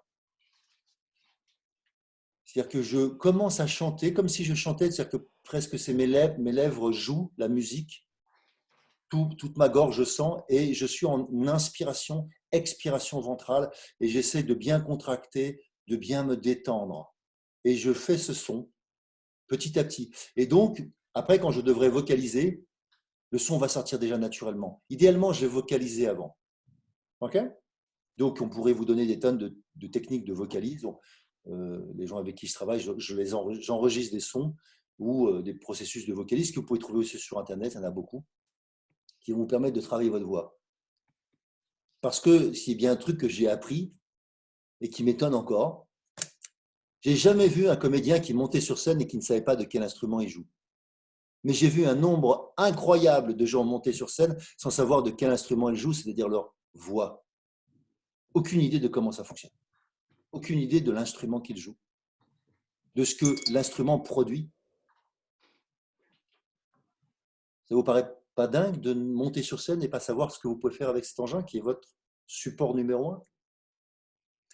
Donc là, ce que je vous propose, c'est qu'on va faire un petit exercice de vocalise, mais pour éviter que ce soit un capharnaüm, même si dans l'absolu, vous avez coupé vos sons, donc c'est sympa, mais vous allez faire comme si maintenant, vous chantiez. Prenez une chanson que vous adorez, vous connaissez les paroles, ne cherchez pas un truc compliqué. Chantez-la avec la bonhomie, le plaisir, comme si vous vous délectiez de ce chant. Ok? On y va, 30 secondes chacun. Vous chantez sans émettre le son, en essayant d'être en ventral. Donc, à l'expiration, je chante. À l'inspiration, je me détends. À l'expiration, je me redresse doucement et je laisse ma voix sortir. Je n'ai pas le temps de vous faire travailler individuellement, mais ce serait un exercice intéressant à faire. Ok, on y va?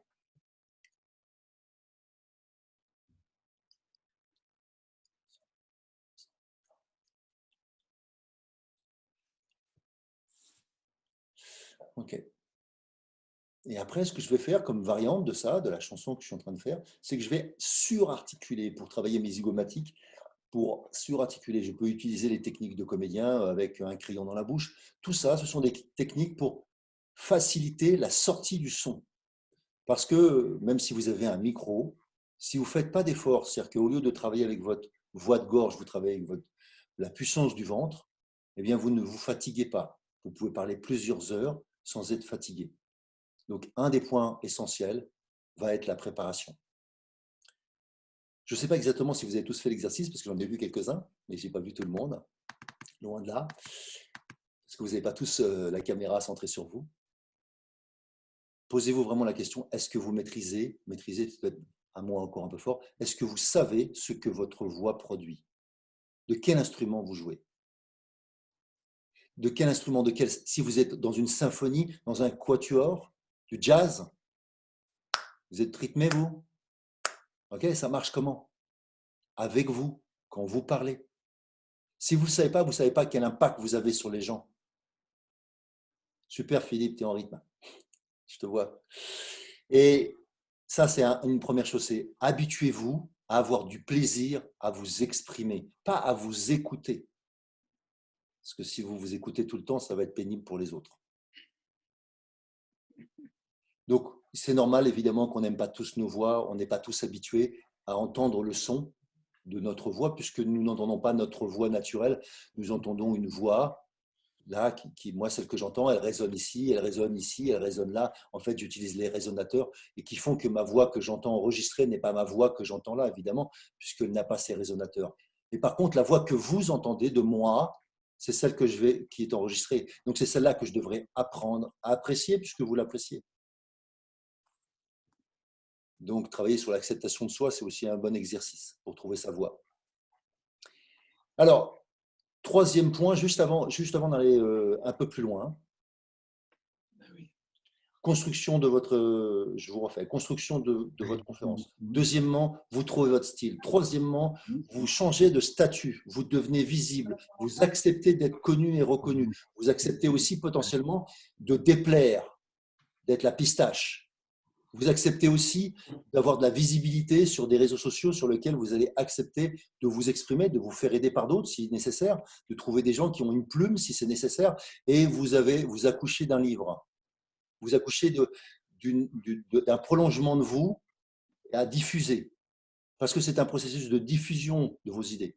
Si vous avez vraiment des choses extraordinaires à dire, pourquoi on devrait absolument seulement vous voir sur scène? Est-ce que c'est le seul endroit où vous avez quelque chose à raconter? Donc, si ce n'est pas le cas, posez-vous vos questions, posez-vous des questions sur comment cette parole pourrait être entendue plus loin, davantage. Et là, pour moi, il manque 2 points que je n'ai pas fini sur la méthode. C'est le travail sur le commercial et le travail de la scène, proprement dite, de la préparation sur scène, qui va inclure, y compris pour que ça soit clair, des choses que j'ai mis dans mon contrat, des choses que j'ai mis dans une liste de choses que je demande à la régie du théâtre, du lieu, pour que ça soit clair, en gros, comment on fonctionne bien avec Hervé Franceschi. Parce que si vous ne savez pas comment on fonctionne bien avec vous, alors qu'est-ce que vous espérez que les autres fonctionnent bien avec vous? C'est un coup de bol. Ils vont adapter quelque chose qu'ils font avec les autres, mais peut-être pas avec vous. Donc, je reviens. Le 4e point, c'est le commercial. Le 4e point, c'est la création du tunnel de vente qui va vers vous. La création de... Enfin, comment je vais faire de la pub si je fais de la pub sur Facebook, sur LinkedIn, sur je ne sais où? De quoi parle-t-on? Pour amener qui vers qui? Et le danger, c'est de croire que vous plaisez à tout le monde. Ça, c'est l'illusion de la toute-puissance infantile. On ne va pas vous refaire de la psycho à 2 balles, mais au fond, c'est ce qui vous autorise à ouvrir un restaurant et être sûr que tout le monde va venir dans votre ville. Ouais, ça, ok, on est toujours super content. Mais dans la réalité, ce n'est pas vrai. Vous attirez des gens qui vous correspondent, idéalement. Sinon, ils vont s'ennuyer. Sinon, ils n'ont pas les mêmes préoccupations que vous. Donc, vous pouvez petit à petit, parce que vous rentrez dans une cible, et ce qui rentre dans une cible, c'est toujours une pointe. Vous allez pouvoir, parce que cette pointe rentre dans cette cible, faire davantage, parce qu'on va avancer petit à petit sur la pointe, on va avancer petit à petit sur d'autres sujets. Peut-être que vous avez un sujet phare, et puis on va pouvoir parler des autres sujets. Mais si vous essayez de parler de tous les sujets en même temps, vous n'êtes pas entendu, il y a de la confusion. Donc, c'est quoi le sujet? Moi, par exemple, je parle de la nature. Et je parle de comment l'homme, s'il se retrouvait dans la nature, ferait des choses autrement. Si on avait compris comment on fonctionnait dans la nature, eh bien, qu'est-ce qu'on aurait fait de différent dans notre gouvernance, dans notre société? Donc, je parle de ces sujets-là et je peux parler en entreprise de ces sujets-là. Et donc, ma cible, c'est des dirigeants qui vont être influencés par ce que je leur propose. Ce sont des entrepreneurs, ce sont... voilà, ça, c'est ma cible. Mais effectivement, je parle au grand public aussi. Mais si je cherche à parler d'abord au grand public, j'ai intérêt à ce moment-là, si c'est ma seule cible, c'est d'aller vers les médias de grand public, exclusivement. Parce que c'est ça que je cherche. Et à ce moment-là, il faut que je sois vu à la télé, dans les journaux. Et est-ce que c'est ça que je veux? Donc, il va falloir que vous clarifiez votre image. Et et comment je vais le faire. Donc, ensuite, on peut utiliser évidemment des speaker bureaux qui sont des agences de conférenciers. On peut utiliser des agents qui vont vous vendre. Vous pouvez utiliser bien évidemment la pub sur les différents réseaux sociaux dont on a parlé, que vous pouvez connaître, pour valider tout ça. Mais préalablement, comme Théo vous l'a dit, c'est quelle est votre singularité? On va commencer par celle-là. Oui, je suis un ancien dirigeant d'entreprise, donc je peux parler de beaucoup de choses qui ont à voir avec l'entreprise, mais comme beaucoup de gens aussi. Par contre, beaucoup de gens ne connaissent pas ce que je connais sur les animaux, ne font pas de l'éco-coaching, ne font pas un travail avec les éléphants, ne travaillent pas avec des loups, ne travaillent pas non plus avec les arbres, ne travaillent pas avec l'environnement naturel. Ça, c'est ma spécificité. Et oui, il y en a d'autres qui font ça, mais peu qui font ça et qui sont conférenciers. Donc, au bout d'un moment, vous allez trouver un endroit où vous n'allez pas obligatoirement unique, mais au moins singulier. Et votre forme d'unicité, votre forme de singularité va pouvoir s'exprimer à la fois dans votre style et dans votre écriture et dans les différents points. Et vous allez être visible. Ça, c'est la première chose que je voulais vous dire. Je ne vais pas vous faire un cours commercial parce que je pense que ce n'est pas le propos, mais en tout cas, votre stratégie commerciale, il va falloir que vous la revoyiez. Deuxième chose, on est en France. Je ne ferais pas le même discours si on était aux États-Unis. Aux États-Unis, dans ma conf, je vendrais la suite. Dans ma conf, je vendrais mes formations. Dans ma conf, je vendrais mes voyages. Dans ma conf, je vendrais ma formation de conférencier. Tout ça, je le ferai dans ma conf, pas en France. En France, si je fais ça, je vais dire, en fait, je suis très honoré que vous soyez intéressé par d'autres choses, mais je ne suis pas la meilleure personne pour vous en parler. Je vais vous proposer de voir à la fin de ma conférence Sylvie, mon épouse, qui est là. Je vais demander à Sylvie de lever la main. S'il y a mon agent, de demander à Riyad de lever la main. Ben, vous allez voir Riyad et vous allez voir Sylvie. J'en parlerai pas plus que ça. Parce que vous savez comme moi qu'en France, on n'aime pas parler des chiffres sur scène.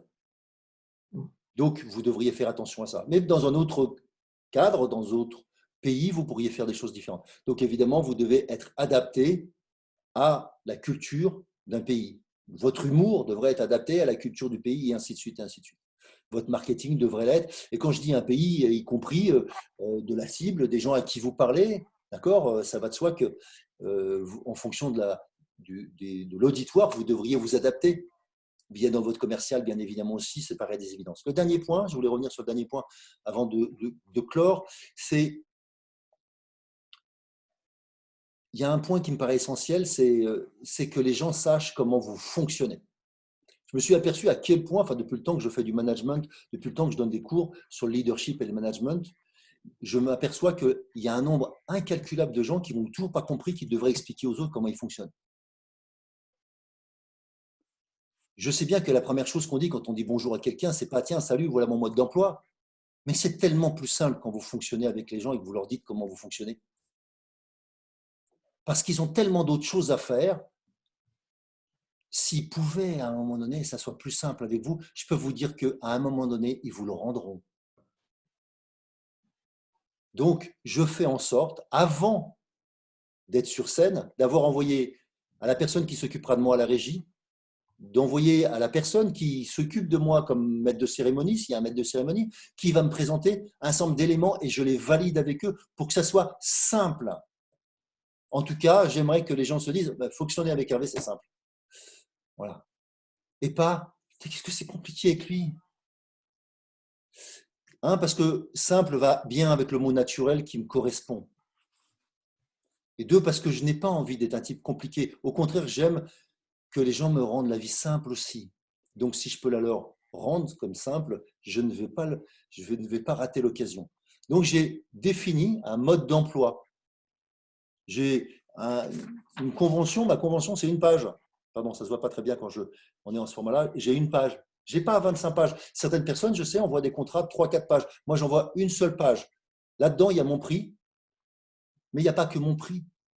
Il y a le lieu, il y a l'heure, il y a qu'est-ce que je demande, est-ce que je demande un micro-casque, le type d'équipement que je demande précis, je précise la nature de l'intervention, le temps de l'intervention, et évidemment qu'il y a des signatures, et je dis s'il y a un acompte, s'il n'y a pas d'acompte, je précise si les frais de transport sont inclus, pas inclus dedans, je précise si j'ai besoin que quelqu'un vienne me chercher.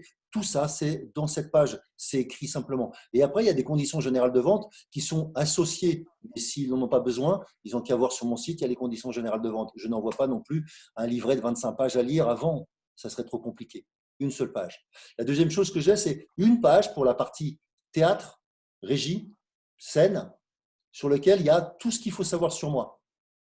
Comment je fonctionne, qu'est-ce que j'aime bien, est-ce que j'utilise mon matériel, quel type de matériel j'utilise, est-ce que j'ai un Mac, est-ce que j'ai un PC, est-ce que je fais du Keynote, est-ce que j'ai machin, est-ce qu'on va utiliser mon équipement, est-ce qu'on va utiliser le leur. Tout ça, c'est expliqué. Comment je fonctionne. Et la dernière chose qui est associée à ça, c'est pour le maître de cérémonie, c'est ma bio. J'ai une bio longue, j'ai une bio courte.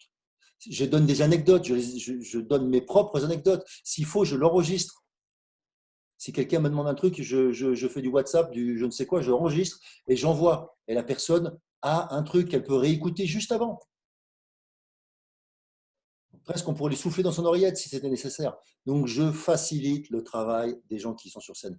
Et je fais un travail sur moi préalable pour être bien. Moi, j'ai besoin d'être en énergie. Je fais des exercices physiques un quart d'heure avant. Donc, par exemple, on me dit souvent que je dois être dans la salle pour assister à ce qui est avant. Et je leur dis oui, un quart d'heure avant, je partirai. Je peux partir plus longtemps avant. Et si c'est nécessaire, je leur dis idéalement une heure avant. Et donc, je ne vais pas entendre la dernière personne. Non, je n'entendrai pas la dernière personne. Et si les personnes disent, je vous ai mis au premier rang à côté du patron, je dis oui, d'accord. Et à un moment donné, je dis juste, excusez-moi, j'ai juste besoin d'aller au fond. Et je vais au fond quelques instants. Et puis après, je m'éclipse et je vais faire mes exercices de respiration. Je ne veux pas être embrouillé par tout ce qui est… ça peut être intéressant de prendre des choses dans la salle, mais normalement, je les fais avant. C'est avant que j'ai changé ma conférence. Ce n'est pas maintenant que je dois changer ma conférence. Peut-être que je prendrai une idée ou deux que je vais me resservir parce que j'ai trouvé une petite anecdote qui est sympa. Mais normalement, j'ai fait ce travail avant. J'ai audité avant. J'ai discuté avant pour créer ma conférence. Ou bien, je n'ai pas adapté quoi que ce soit. Donc, je voudrais juste clore sur le fait que je vous ai dit qu'il y a 5 étapes, pas plus. La première étape, c'est la construction. La deuxième étape, c'est trouver mon style. La troisième étape, c'est changer de statut et devenir visible et diffuser, de se singulariser. Quatrième étape, c'est vendre, se vendre, apprendre à se vendre. Si vous ne savez pas, trouver des gens qui le fassent bien pour vous. Et la cinquième chose, c'est je me prépare pour que la scène soit facile, pour que j'ai du plaisir à être sur scène parce que c'est ce que j'aime faire. Et je fais en sorte que tout soit simple pour moi quand je suis sur scène. Ça, c'est les 5 grandes étapes. Et je sais qu'il y a un certain nombre de personnes qui m'ont demandé, juste dans la journée encore, qui m'ont appelé pour me dire Hervé, quand est-ce que tu fais la prochaine formation? Alors, je vous donne quelques éléments. Je fais une formation pour devenir un conférencier mémorable et remarquable et mémorable avec les 3 personnes que vous avez pu voir ce soir, donc Sylvain, Théo et Folco, avec qui nous travaillons ensemble et avec qui nous avons créé un programme. Je n'ai pas envie de faire de la promotion maintenant. Par contre, ça m'intéresse de savoir si vous êtes intéressé. Donc, il me reste 5 places pour une session qui commence en juin. Je vous demande juste de m'écrire en privé, là, directement. Vous mettez Hervé Franceschi et vous m'écrivez. Je suis intéressé. Vous mettez votre numéro de téléphone idéalement et votre mail, juste pour que je sache si vous avez envie d'être appelé, tout simplement parce que vous avez envie d'en savoir plus. C'est possible aussi. Il n'y a pas d'engagement. Ce n'est pas parce que vous m'avez dit ça que vous avez quelque chose à payer. Il n'y a rien à payer. Je ne vous demande rien. J'ai juste besoin de savoir s'il y a des gens qui sont intéressés par cette formation. Si c'est le cas, évidemment, je serai très heureux de vous répondre. Je fais des formations d'une manière… Nous faisons des formations assez régulières. Il y a une partie des gens qui sont là aujourd'hui avec qui j'ai eu la chance ou l'honneur de les suivre, d'autres qui sont professionnels déjà depuis longtemps. Il y a certains conférenciers ici qui font plus de 100 conférences par an qui sont là et que je peux aider au cas par cas. Donc, je suis très heureux ou très gentil. C'est très gentil de leur part de me soutenir aussi dans cette soirée. Notamment beaucoup de conférenciers qui sont des sportifs de haut niveau avec qui je travaille beaucoup. Donc, merci infiniment. Je prends la 5 minutes, si vous voulez, pour répondre. Donc, vous pouvez ouvrir vos micros. Le premier qui parle, on va faire ça à la volée.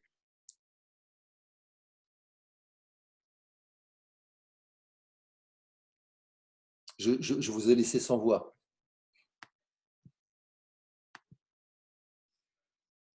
Merci beaucoup, bravo, riche, un grand merci. Conseil au top, Hervé, donc je le recommande. Merci Philippe.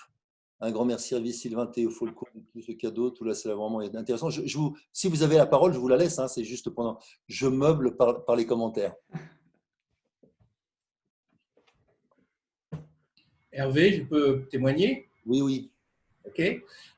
Moi, j'ai, avec l'aide de Bruno Marion, j'ai mis au point un document qui est, comme tu le disais, un document destiné à mes clients, qui est un document qui va les aider à mieux comprendre comment travailler avec moi. Et donc, c'est une page, j'utilise mon matériel, le type de micro, le fait que j'ai besoin d'avoir du temps aussi, enfin tout un tas de petits trucs. Et au lieu de l'envoyer au client, je l'envoie lorsque c'est nécessaire, mais je l'ai également disposé sur une page de mon site internet. C'est-à-dire que quand un client a passé un contrat avec moi, je l'envoie sur cette page de mon site internet où il y a des trucs à télécharger. Donc, il y a cette fiche technique, comment travailler avec moi.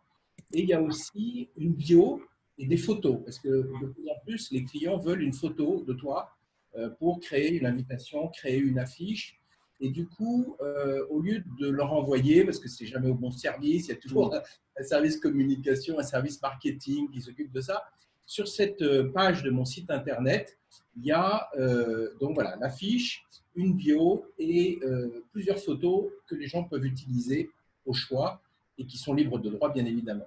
Donc voilà, c'est un petit truc que me permets de rajouter à ta proposition. Oui, bien sûr, Yves. D'autres questions ou d'autres témoignages? Moi, j'ai une question. Bonjour. Merci, C'était plus pour Théo, pour le côté glace à la pistache.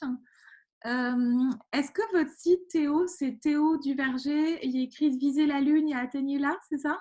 J'en ai un, ouais. J'en ai plusieurs de sites, mais ça, c'est un des sites, ouais, effectivement. D'accord. Bon, ben sur celui-là, du coup, comment on voit, enfin, du coup, parce que vous parliez de votre côté punk et ce dirigeant qui est venu vous voir, vous, et pas un autre coach, parce que moi, clairement, le côté pistache, je ne le connais pas encore bien, mais je vais clairement l'explorer pour voir c'est quoi mon côté différenciant.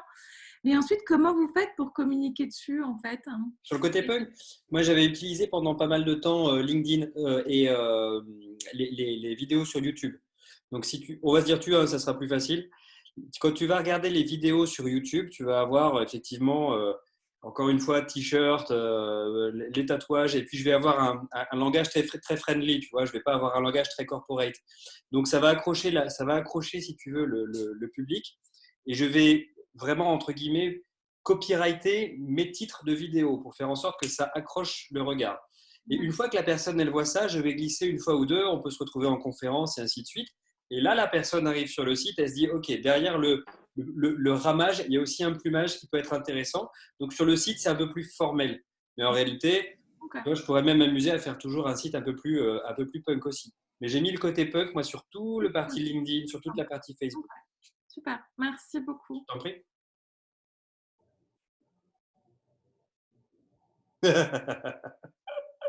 Est-ce qu'on peut voir tes tatouages? Il est là. Et puis les autres, on les verra plus tard. Ok, super. Est-ce que il y avait d'autres choses que vous voudriez communiquer? Est-ce qu'il y a… Hervé, il y a quelqu'un qui demandait si la formation était accessible avec le DIF. J'ai répondu déjà. D'accord. Donc, j'ai dit qu'en fait, elle est accessible par la formation professionnelle, donc Datadoc, mais pas, donc finançable par un OPCO, mais pas dans le cadre du DIF et du CIF, parce que ce n'est pas une approche de salarié.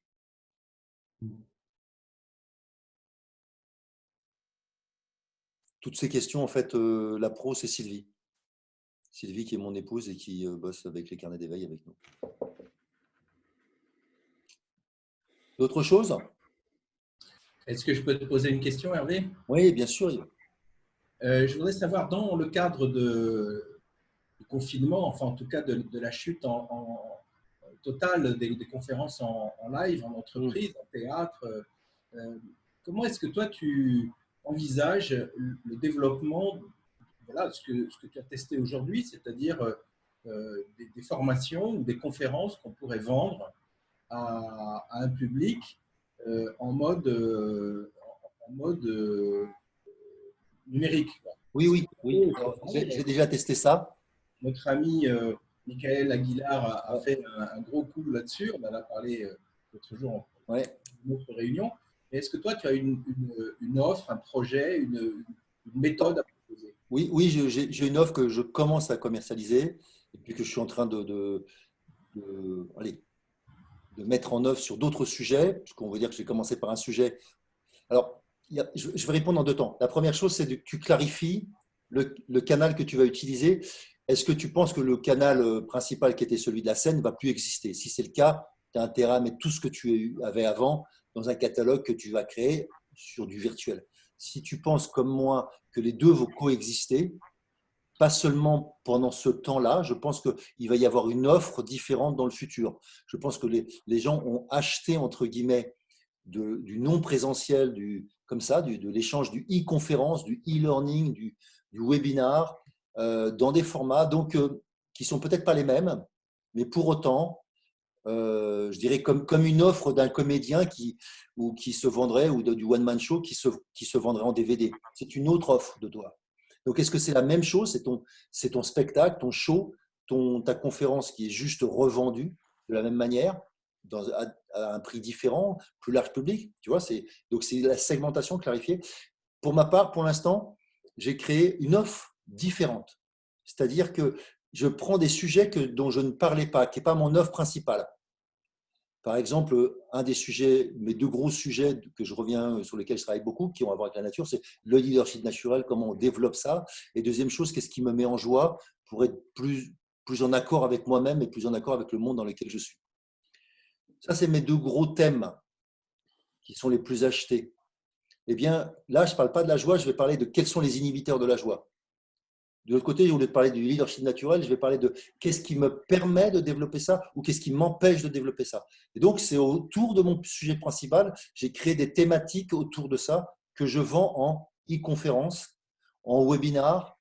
C'est-à-dire, quand je parle des webinaires, c'est-à-dire que tu as une non présentielle, je l'ai préenregistré, pas avec un public, ça aurait pu être celui-là, par exemple, revendu, mais non, je fais quelque chose de format plus court, 20 minutes, 30 minutes, qui sont en fait une sorte de teasing pour aller ensuite potentiellement m'acheter une autre conférence que j'aurai en présentiel.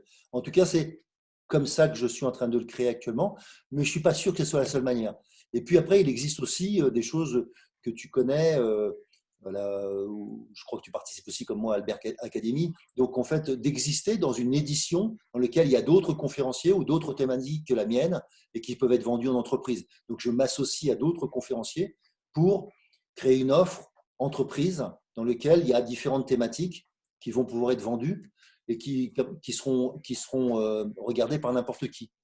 Là, j'ai une possibilité, c'est tout nouveau, d'avoir, pour une banque avec qui j'ai travaillé dans le passé, d'avoir un rendez-vous, c'est le rendez-vous du jeudi, ils appellent ça, et une fois par semaine, en ce moment, ils ont un conférencier.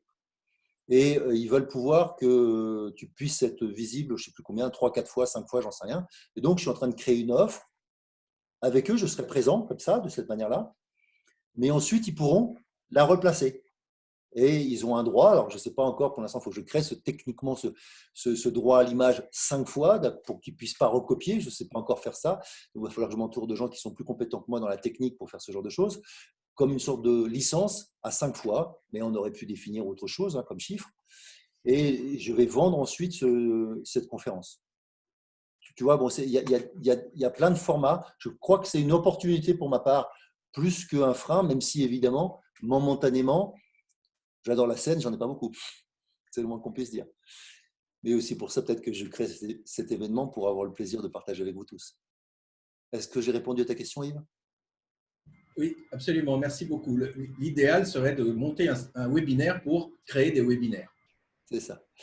Donc, il y a plein de gens qui sont très bons à ça. Ouais. Je commence à être moins mauvais. Voilà. Je peux intervenir peut-être sur une petite chose Vas-y, Sylvain. par rapport à ça. Quand on voit, par exemple, je sais que tu as déjà fait des TEDx, par exemple. TED, c'est une très bonne source d'inspiration pour savoir ce qu'on peut éventuellement faire sur de la retranscription aussi de conférences en vidéo. Et une application comme TED est une application qui est vue des millions et millions de fois et avec donc des vidéos. Et il faut parfois essayer de chercher pourquoi les gens cherchent à regarder des vidéos donc de conférenciers. Et il y a peut-être là-dedans une source aussi d'inspiration pour, entre guillemets, digitaliser un petit peu son activité de conférencier.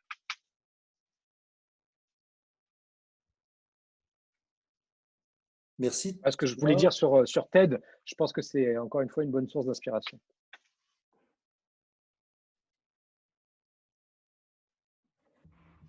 Merci à tous vos commentaires. Il y en a un paquet qui sont sympas. Dans la totalité sont sympas.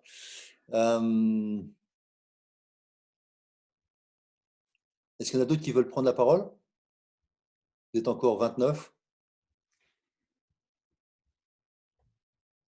Sinon, je vais clore.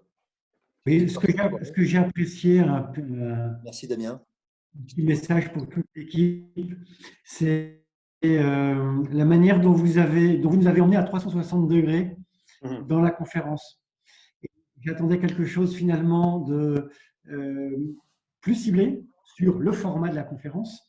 Or là, ce que j'adore, c'est qu'on est parti de la conférence, on est allé trouver son style pour l'assumer, changer de statut et aller dans une approche qui permet de retourner vers son environnement avec une stratégie commerciale cohérente et qui pourrait aller jusqu'aux applications anglo-saxonnes. Donc, pense à mes voyages, pensez à mes confitures et à tout ce qui va avec.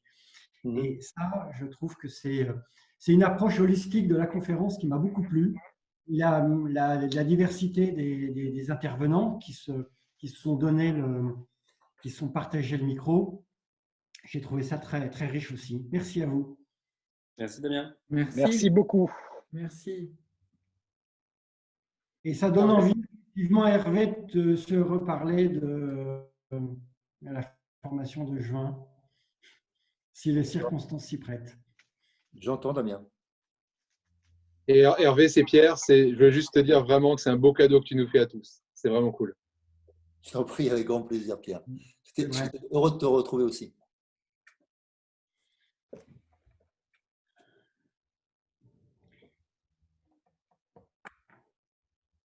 Je vous écoute. En même temps, je suis en train de noter les personnes qui m'ont écrit en privé pour me dire qu'elles étaient intéressées.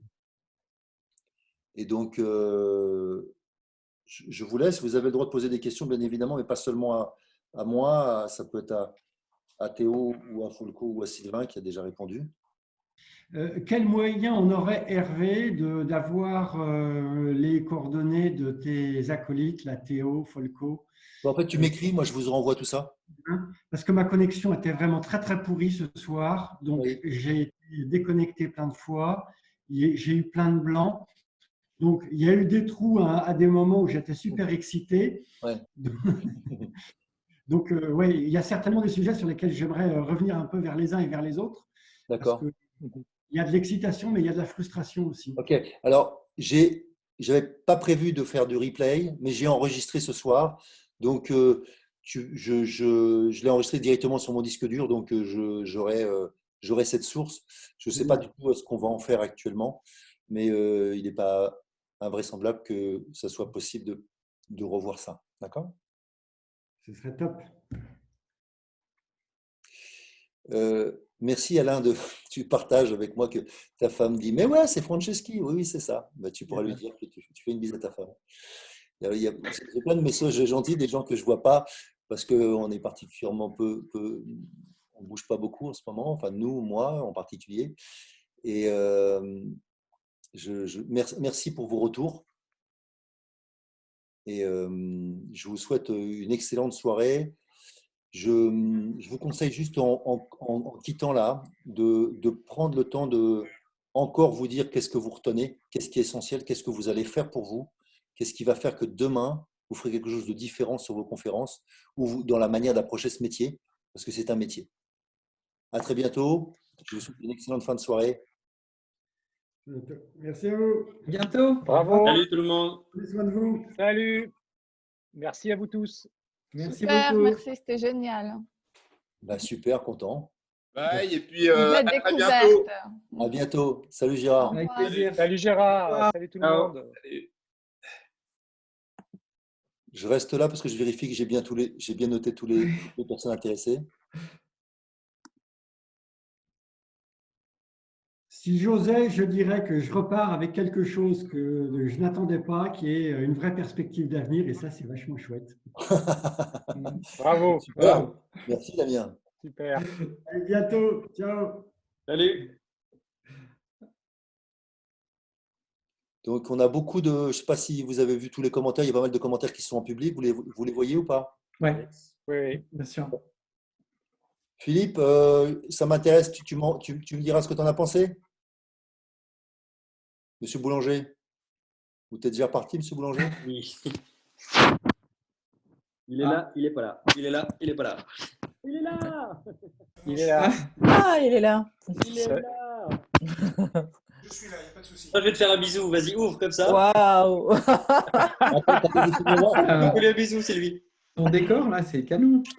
Monsieur Techno. Waouh, bluffant ça. C'est énorme. Gros bisous. Waouh, j'adore. Super. Quel beau gosse. Waouh. Ça fait longtemps.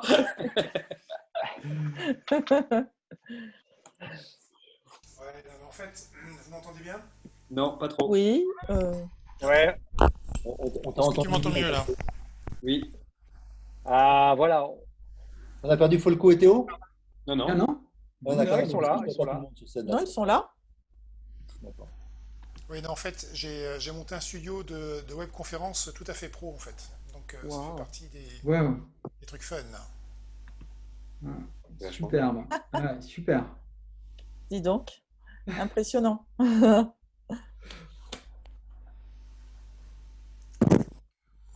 On a encore 2 autres personnes, mais ça ne me gêne pas que tu partages.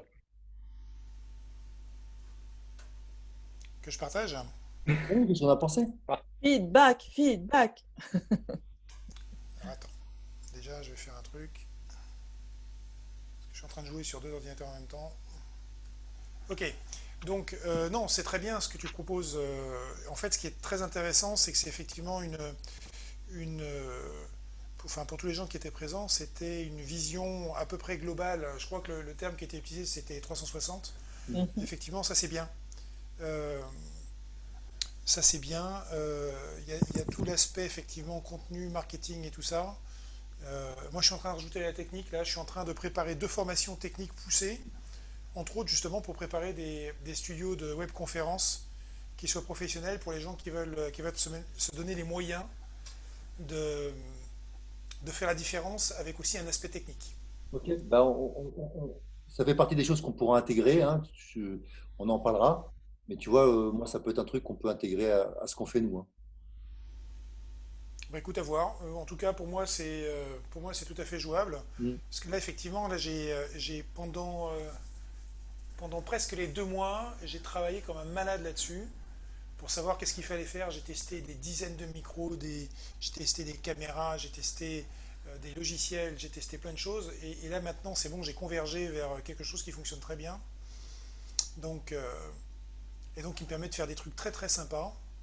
Alors, attends, je vais reprendre ma souris. Voilà. Non, ça me permet de faire des trucs extrêmement sympas. Et donc, je vais te montrer hein, dans le style des trucs sympas. Pas fait de photo. Quelqu'un a fait une photo. J'ai pas pris de photo malheureusement.